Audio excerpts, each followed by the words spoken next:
আসসালামু আলাইকুম। কেমন আছেন আপনারা? 100% গ্যারান্টির সাথে চুলায় এবং ওভেনে তৈরি বেকারি স্টাইলে চিকেন স্টাফড বানের রেসিপিটা আপনাদের সাথে শেয়ার করতে যাচ্ছি। প্রথমেই লুকিংটা আপনাদেরকে দেখিয়ে দিলাম এবং ভেঙেও দেখাচ্ছি। আপনারা দেখেই হয়তো বুঝতে পাচ্ছেন এটা কতটা পারফেক্ট হয়েছে। একদম নরম তুলতুলে টেস্টি চিকেন স্টাফড সহ সব কিছু পরিমাপ এবং ক্লিয়ার ডিটেলসের সাথে রেসিপিটা এমনভাবে শেয়ার করছি যাতে প্রথমবার যারা তৈরি করবে তাদেরও ফেল না হয়। তো সবার প্রথমে ময়দা নিয়ে নিয়েছি মেজারমেন্ট কাপের 4 কাপ। অবশ্যই মেজারমেন্ট সেট ফলো করবেন পরিমাপের জন্য। লবণ দিয়ে দিলাম 2 চা চামচ আর চিনি নিয়ে নিয়েছি 4 টেবিল চামচ। তো উপকরণগুলো আমি একে একে দিয়ে দিচ্ছি। আর মিল্ক পাউডার দিয়ে দিচ্ছি মেজারমেন্ট চা চামচের 4 চা চামচ 4 টিস্পুন। তো সমস্ত উপকরণ আমি আগে হাত দিয়ে মিক্স করে নিচ্ছি। এখন সবচাইতে গুরুত্বপূর্ণ উপকরণ ইস্টের ব্যবহারের কথা বলছি। অনেকেরই রেসিপি সব কিছু পারফেক্ট থাকে কিন্তু ইস্টের বাজে গন্ধ করে। তো এই জন্য পরিমাপটা খুবই জরুরি। প্রতি কাপের জন্য মেজারমেন্টে চা চামচের হাফ চা চামচ করে 4 কাপের জন্য আমি 2 চা চামচ ইস্ট ব্যবহার করেছি। আলতো হাতে ইস্ট আমি মাখিয়ে নিয়েছি। এরপর উষ্ণ গরম পানি আমি অল্প অল্প করে মিক্স করে নিচ্ছি। তো আপনারা ভালো কোয়ালিটির ইস্ট ইউজ করবেন আর ইনস্ট্যান্ট অ্যাক্টিভ ইস্ট ইউজ করলে খুব তাড়াতাড়ি কিন্তু ইস্ট অ্যাক্টিভ হয়ে যাবে। তো দেখুন আমি এখন মথে নিব। তো মথাটা অত্যন্ত জরুরি। আমি 4 টেবিল চামচ কুকিং অয়েল নিয়েছি, এতে মথতে সুবিধা হবে। অল্প অল্প করে দিয়ে আপনারা যদি মথে নেন 5-7 মিনিট তাহলেই কিন্তু পারফেক্ট খামিরটা তৈরি হবে। দেখেই বুঝতে পাচ্ছেন আমি হালকা নরম রেখেছি। তো কেন এই নরম রেখেছি আজকে যখন আমি তৈরি করে দেখাবো তখন আপনারা বুঝতে পারবেন কতটা সফট হয়েছিল এই ব্রেড। এটা প্রথমেও দেখিয়েছিলাম। তো 5-7 মিনিট মথার পরে উপর দিয়ে হালকা একটু তেলের প্রলেপ দিয়ে দিলাম। এটা অত্যন্ত জরুরি, তাহলে কিন্তু এই খামিরটা ড্রাই হবে না, টেস্টটাও পারফেক্ট পাবেন। ইস্ট অ্যাক্টিভ হতে থাক, সেই ফাঁকে আমরা চিকেন স্টাফটা তৈরি করে ফেলছি। হাড় ছাড়া মুরগির মাংস ছোট করে কেটে নিয়েছি 1 কাপ আর 4 ভাগের 3 কাপ মানে 1.25 কাপ। তো এখন পেঁয়াজ কুচিও 1 কাপ আর 4 ভাগের 3 কাপ দিয়ে দিয়েছি। আর তেল নিয়ে নিয়েছি 4 ভাগের 1 কাপ। তো এই তেলের মধ্যে অল্প আঁচে পেঁয়াজটা ভাজতে ভাজতে আমি আদা পেস্ট দিয়ে দিলাম 2 চা চামচ আর রসুন পেস্ট দিয়ে দিলাম 2 চা চামচ। আদা রসুনটাও সুন্দর করে ভালো করে ভাজতে হবে, আদা রসুনের কাঁচা গন্ধটা যাতে চলে যায়। তো পেঁয়াজের কালার আসার কোনো প্রয়োজন নেই, শুধু সফট হয়ে আসলেই হবে। দেখুন আদা রসুনের ব্যাড স্মেল চলে গিয়েছে, পেঁয়াজ সফট হয়ে গিয়েছে। এই পর্যায়ে আমি চিকেনটা দিয়ে দিচ্ছি। যেই পরিমাণ চিকেন আমি নিয়েছি এটা পারফেক্ট যেই পরিমাণ ময়দার ডো তৈরি করছি তার জন্য। দেখুন আগুনের আঁচ প্রথম থেকেই একদম কমিয়ে রেখেছি।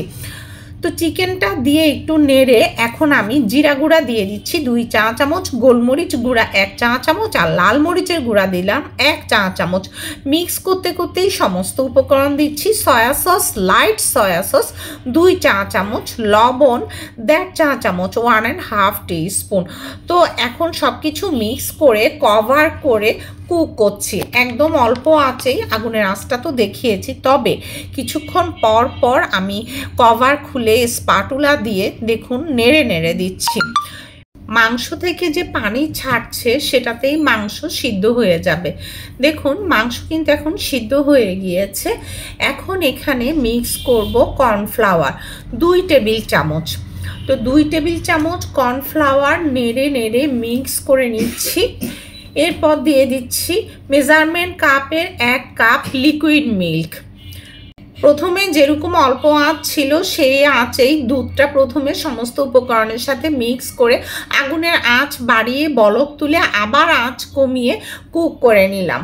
তো এখন এখানে রান্নার শেষের দিকে দিয়ে দিব 2 চা চামচ টেস্টিং সল্ট। তো টেস্টিং সল্ট দিয়ে সেটাও অল্প আঁচে খুব ভালো করে মিক্স করে কুক করে নিচ্ছি। এতে কিন্তু টেস্টটা অনেক বেশি ভালো পাওয়া যাবে। বেশি টাইট করা যাবে না, কারণ কিছুক্ষণ পর আরও গাঢ় হয়ে যাবে। এখন ঠান্ডা করে নিচ্ছি।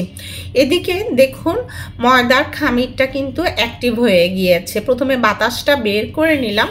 তো আমি দেখাচ্ছি কিভাবে আপনারা এখন শেপ দিবেন। তো একটু ময়দা হাতে নিয়ে তা আমি লেচি কেটে নিচ্ছি। আজকে এখানে 10 পিস চিকেন ব্রেড তৈরি করেছি, তো আপনারা সেভাবেই লেচি কেটে নেবেন। তো বোর্ডে আমি আগে ময়দা নিয়ে নিয়েছি, আবার উপর দিয়ে কিছু ময়দার ছিট দিচ্ছি। এটা বেশি টাইট করা যাবে না। দেখুন আমি নরম করাতে কতটা সুবিধা হয়েছে, কোনো বেলাবেলির প্রয়োজন নেই। হাত দিয়ে খুব সহজে আপনারা সেট করে নিতে পারবেন। একটু লম্বাটে করে শেপটা তৈরি করতে হবে, এটা আসলে দেখার বিষয়।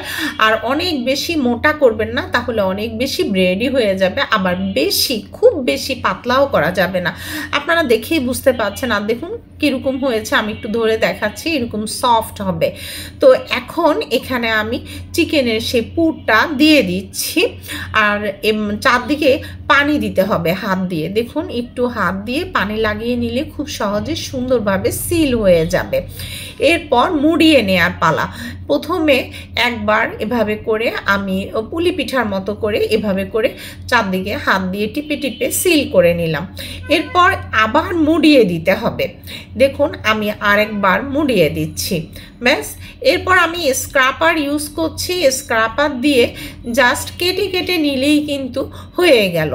আপনারা দেখতে থাকুন। সেই ফাঁকে বলি, সবাই ইউটিউবে চ্যানেলটাকে সাবস্ক্রাইব করে পাশে থাকবেন, পাশের বেল আইকনটা প্রেস করবেন, যাতে করে নো ফেল ক্লিয়ার ডিটেলস করা রেসিপির ভিডিও নোটিফিকেশন আপনাদের কাছে পৌঁছে যায়। আর যারা ফেসবুকে ওয়াচ করছেন তারা ফলো দিলেই পৌঁছে যাবে নোটিফিকেশন। এখন দেখুন এখানেও আমি একটু পানির ব্যবহার করেছি, হাত দিয়ে পানি লাগিয়ে নিয়েছি। হালকা পানি দিবেন।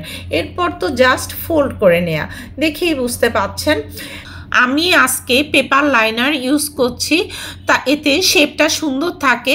কিন্তু আপনাদের কাছে হাতের কাছে যদি পেপার লাইনার না থাকে কোনো সমস্যা নেই, ট্রের উপরে বেকিং শিট বিছিয়ে তার উপরে রাখলেও হবে। তো সবগুলো একইভাবে তৈরি করে আমি 15-20 মিনিটের জন্য রেস্টে রেখে দিয়েছি। তো 15 মিনিট পরে দেখুন আমি দুটো ডিম ভালো করে ফেটিয়ে নিয়েছি। আমি একটা বেকিং শিট দিয়ে কভার করে রেস্টে রেখেছিলাম, সব আবার ফুলে উঠেছে। তো ডিম কিন্তু দুইটা পুরাপুরি লাগেনি, আমি 2 বার করে ব্রাশ করে নিয়েছি সবগুলোতে। আর প্রায় অর্ধেকটার মতো, মানে একটার অর্ধেকটার মতো ডিম রয়ে গিয়েছে, 1.5টা ডিম লেগেছিল।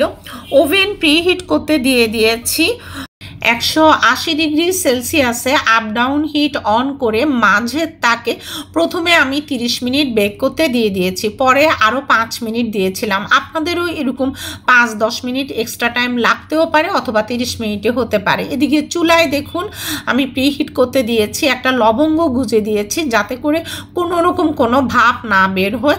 আর ভিতরে কিন্তু স্ট্যান্ড দিয়েছি, স্ট্যান্ডের উপরে একটা ট্রে দিয়ে তারপর আমি বেক করার জন্য ব্রেডটা বসিয়ে দিলাম। এটা হতেও 30 মিনিট লেগেছে। আগুনের আঁচটা দেখিয়ে দিলাম, অল্প আঁচেই কিন্তু আমি বেক করেছি। এই যে 30 মিনিটের মতো সময় লেগেছে চুলায় বেক করতে, একদম সফট হয়েছে। আর ওভেনেরটা 35 মিনিটের মতো সময় লেগেছে। আমি বলেছি আরও 5 মিনিট বাড়তি লেগেছে।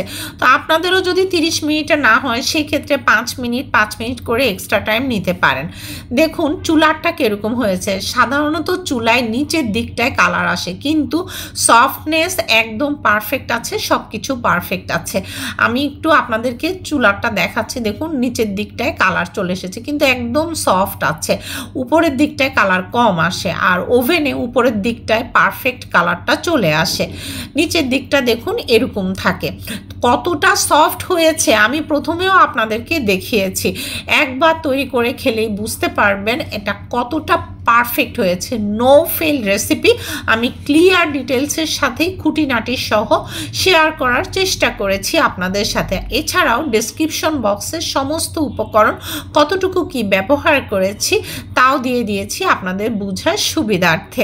ভালো থাকবেন সবাই। পরবর্তী ভিডিও দেখার নিমন্ত্রণ রইল।